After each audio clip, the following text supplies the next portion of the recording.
안녕하십니까. 제가 이제 방송하면서 상당히 의미 있는 여론조사가 나오면요, 꼭 소개를 합니다. 왜 그러냐면 이게 그 대통령에 대한 재판은요, 가장 중요한 게 그 여론입니다. 여론이 흐름이 중요한 거예요. 왜 그러냐면 이게 그 모든 국가기관은 이제 그 국민 위에 있을 수가 없거든요. 국민이 원하면 이게 국민 주권이 적용되는 게 헌법재판이잖아요. 가장 중요한 게 국민이 국가의 주인입니다. 국민 주권. 어느 국가기관도 국민 위에 있을 수는 없는 거예요. 그러면 이게 국민의 뜻은 어떻게 우리가 판단할 수 있냐? 지금 현재로서는 이게 여론조사가 그나마 이게 가장 합리적이고 과학적인 방법이잖아요. 안 그러고 이게 물론 집회 숫자도 중요하죠. 그래서 제가 집회하고 여론조사가는 이제 과학적으로 국민의 뜻을 한번 이렇게 판단해 보고요. 그 다음에 집회도 마찬가지죠. 우리가 좌파 집회가 6천 명 오는데 우리가 만약에 그 60만 명이 온다. 100배 아닙니까? 그럼 이게 국민의 뜻이란 말이에요. 그래서 제가 이제 그 집회하고 여론조사를 이게 의미 있는 중요한 게 놓으면 꼭 소개를 합니다. 또 서정TV를 보시는 분들도 알아야 되니까. 오늘은 최초로 놓은 거예요. 처음 놓은 여론조사이기 때문에 이거는 이게 당연히 소개해야 되겠다. 이렇게 보는 거예요. 처음 놓은 여론조사입니다. 아시아투데이는 이제 그 언론사 중에 그 상당히 큰 언론사입니다. 대형 언론사예요. 아시아투데이가 한국 여론평판연구소 KOPRA 유명하죠. 한국 여론평판연구소 여론조사 공정이나 이게 큰 여론조사 유명한 큰 여론조사예요. 지금 갤럽이나요 또는 이게 눈치 보는 MBS나 지표조사 있잖아요. 이런 거 이게 눈치를 봐가 리얼미터나 대통령 지지율 조사 왜 안 하냐? 저게 몇 번 비판했잖아요. 자기들도 이게 겁나거든 눈치 본다고. 근데 이런 여론조사 기관은 그래도 이게 제일 궁금한 거니까 지금 현 상황에 대통령 지지율이 얼마나 될까?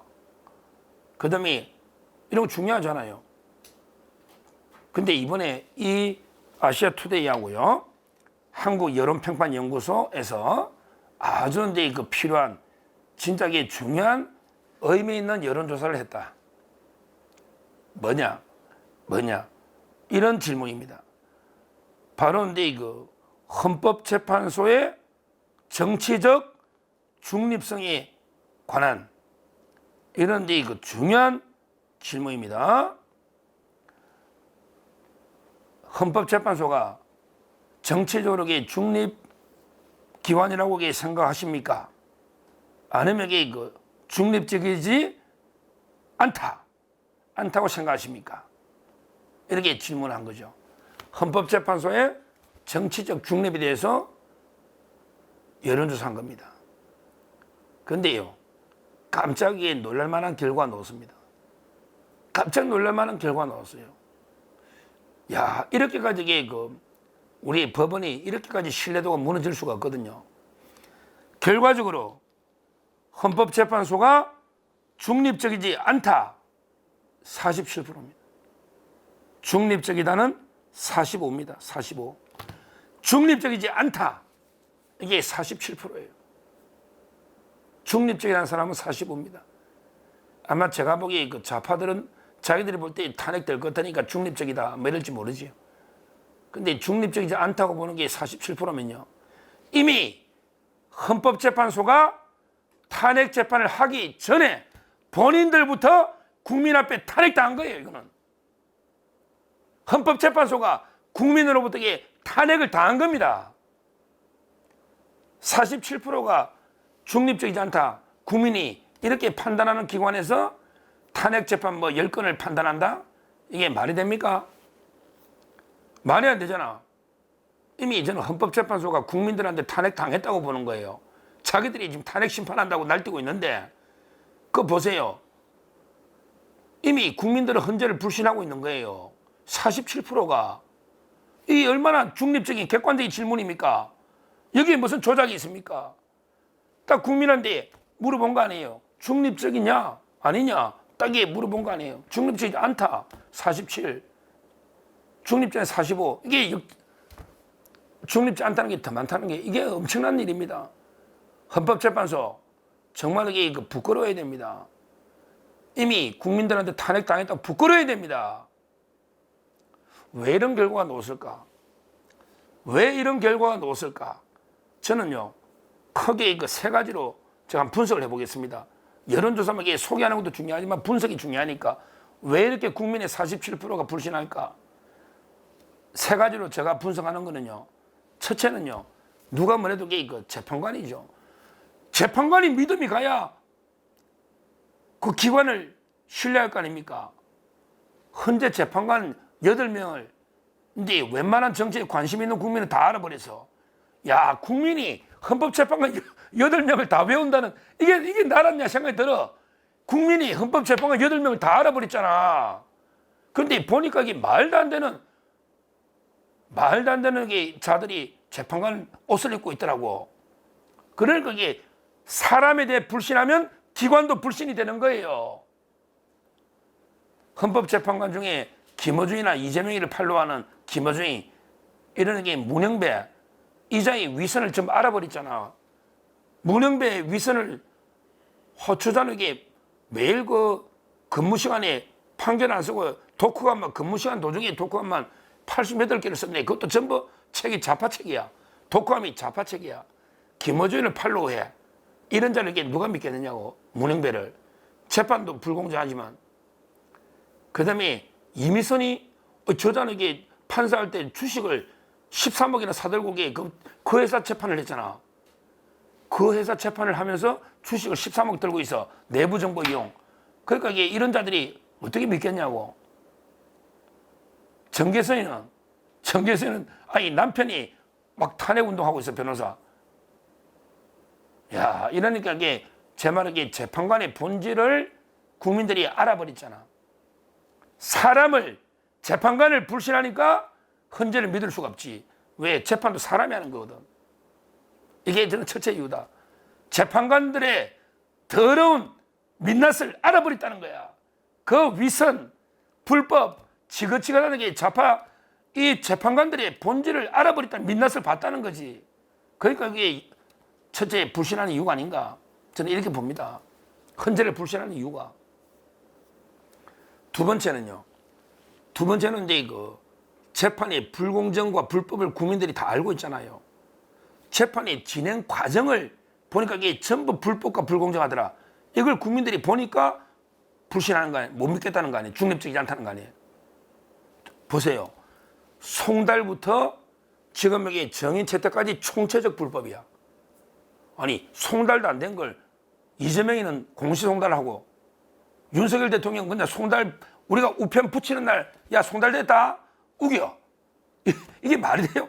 이재명이는 공시송달해. 국회로 특별송달해. 근데 윤 대통령은 야 우리가 우표 붙이면 너 받든 안 받든 우리가 발송한 날이 송달이다. 이거부터 이게 첫 단추가 불법이잖아. 그 다음부터 이게 아무 근거도 없이 변호인단하고 상의도 없이 이게 일괄적으로 선고하까 일괄 기일을 다 지정해버려. 그렇잖아요. 그 다음에 진짜 불법 황당한 게 수사 기록을요 다 복사해가 보내. 법에 딱 반하는 짓을 했잖아요. 이 모든 과정 하나하나가 그 다음에 일주일에 2번 재판하고 정의는 일주일에 하루에 3명 불러버리고 90분씩 이런 게 총체적 불공정 불법을 국민들이 눈으로 직접 봤잖아. 그러니까 이걸 보고도 헌재가 중립적이다 이렇게 생각했습니까? 이런 게 이제까지 진행되어 온 총체적 윤 대통령이라는 게 불법 진행. 거기에 또 있잖아, 불법 진행. 보세요. 한덕수는 아직 재판도 안 잡혔잖아. 준비 절차 한 번 했잖아, 한덕수. 근데 최상목이하고 우원식이 그 40여 임명은 내일 하겠다고 내일 하고 서 있잖아. 이걸 보고 공정하다면 그게 정신 이상자지. 공정하다고 보는 게 45%가 정신 이상자지. 이게 공정하냐고. 이 모든 총체적 불법을 국민들이 똑똑히 봤다. 이게 두 번째, 저는 중립적이지 않다. 두 번째 이유다. 이렇게 봅니다. 그 다음에 세 번째, 마지막으로요. 직접 눈으로 봐버렸잖아. 바로 이게 저는 이준석 판결이 결정적이야 봐요. 이게 큽니다. 이거는 이제까지 의심만 가진 게 확신으로 바뀌는 거야. 의심이 확신으로 바뀌는 거야. 이제까지는 에이 정계성이나 이미성이 문영배 믿을 수 없네. 저놈들에게 의심스럽네. 그래도 설마 재판관인데 설마 이렇게 판결 안 하겠지 이렇게 생각했단 말이야. 실제 이상민 장관은 8대0으로 이겼잖아. 이상민 행안부 장관은 8대0으로 이겼단 말이야. 그러니까 야 아무리 좌파라도 봐라. 이상민이 아무 사유가 없으니까 8대0 아니냐 이렇게 생각했다고 이때까지는. 근데 세 번째 완전히 이진숙 방통위원장 사건에 우리가 본질을 봐버렸지. 이진숙 방통위원장도 당연히 이상민 장관처럼 8대0으로 놀 거로 누구나 생각했잖아요. 그렇잖아요. 아무리 좌파라도 그게 최소한의 헌법재판관 정도 판사로 양심이 있으면 이진숙이 뭐 이틀도 일 안 했는데 설마 이게 뭐 탄핵까지 하겠나 8대0을 생각했잖아. 근데 4대4가 넣어버렸잖아. 4대4가. 와 이건 이게 엄청난 검증된 충격을 준 거예요. 의심을 갖는데 이상민 장관은 8대0이었는데 이진숙이 4대4가 되면서 이 자들에게 무조건 대통령은 탄핵할 놈들이구나 이렇게 확신을 가지게 돼버렸다고. 맞잖아요. 기존에는 좌파 의심만 공정한 의심만 갔는데 딱 이름으로 지 이름으로 이진숙 탄핵 인용 이러니까 국민들이 볼 때는 야 헌재 개판이구나. 이진숙을 4대4다. 그럼 이게 윤 대통령 볼 필요 뭐냐 이렇게 확신을 가지게 됐단 말이에요. 이게 저는 결정적인 헌재가 중립적이지 않다 이렇게 보는 계기가 된 거예요. 이상민 장관 판결까지는 안 그랬단 말이에요. 안동안하고 그때까지는. 이게 결정타예요. 그래서 결론적으로 왜 헌법재판소가 엄청나게 국민으로부터 본인들이 탄핵을 당하는 47%가 헌재는 중립적이지 않다 못 믿겠다 이런 게 엄청난 결과가 나온 이유 이거를 헌법재판소는 뼈저리게 반성하고 자성해야 됩니다. 자성해야 됩니다. 그 이유는 한마디로 그 자업자득입니다. 자기들이 자초한 거예요. 자업자득. 첫째, 재판관들 스스로가 그 더러운 손으로 재판하려고 하니 더러운 손으로 오염된 손으로 자기들 위선 범죄 이게 첫째 이유. 재판관 사람의 문제예요. 두 번째는 이루어진 재판 과정이 총체적으로 불법 불공정이었다. 이제까지 모든 재판 과정이 그게 두 번째예요. 세 번째는 이런 의심이 우리 국민이 확신하게 된 거는 이진숙 사건에 4대4가 놓은 거. 이거는 이게 씻을 수 없는 부끄러운 거죠. 당연히 8대5로 기각될 이런 사건이었다는 거죠. 결국 저는 지금이라도 헌재가 이제 국민의 신뢰를 회복할 길이 없지 않나 이런 생각이 들어요. 유일한 길은 3명이 피하는 거예요. 그냥 회피하거나 문영배, 이미성이나 정계석이가 회피하거나 아니면 이게 다시 적법하게 하나하나 정인신문 제대로 해서 4월 18일 이후로 재판이 180일 보장된 거잖아요. 이게 저는 유일한 길로 봐요.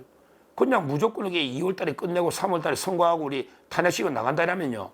그 재판 누가 따르겠어요? 아니, 사람 2명 퇴임 앞둬가지고 그냥 졸속으로 끝내라면요. 그 재판 누가 따르겠어요? 거기 국회가 또 내란죄 빼버렸잖아. 국회 내란죄 빼도 탄핵됐다. 근데 나중에 내란이 무죄가 나왔다. 이게 누가 따르겠냐고요. 저는 결국 헌재는 국민의 유일하게 그나마 신뢰를 회복하는 길은 3명이 회피하고 그다음에 4월 18일 이후로 제대로 심리하는 이게 유일한 길인데 그게 안 되면 어떤 결과가 나도 그게 안 돼서 만약에 탄핵이 나왔다. 특히 형법상 내란도 안 되는데 탄핵이 나왔다. 이러면 헌법재판소는 역사 속으로 사라질 수밖에 없다. 헌법재판소가 가루가 돼가 먼지가 돼가지고 먼지가 돼서 역사 속으로 사라질 수밖에 없다. 헌법이 개정되면 가장 먼저 없어질 기관은 헌법재판소다. 그러기 분명히 명심해요. 왜? 국민의 47%가 반대이기 때문에. 상당히 의미 있는 여론조사가 나왔기 때문에 제가 소개를 해드리고요. 그 다음에 같은 여론조사, 신문의 같은 여론조사의 대통령 지지율은 계속 3주 연속 40% 후반, 47% 굳건하게 지금 50에 육박하고 있으니까 대통령 지지율은 굳건하다. 이렇게 말씀드립니다. 감사합니다.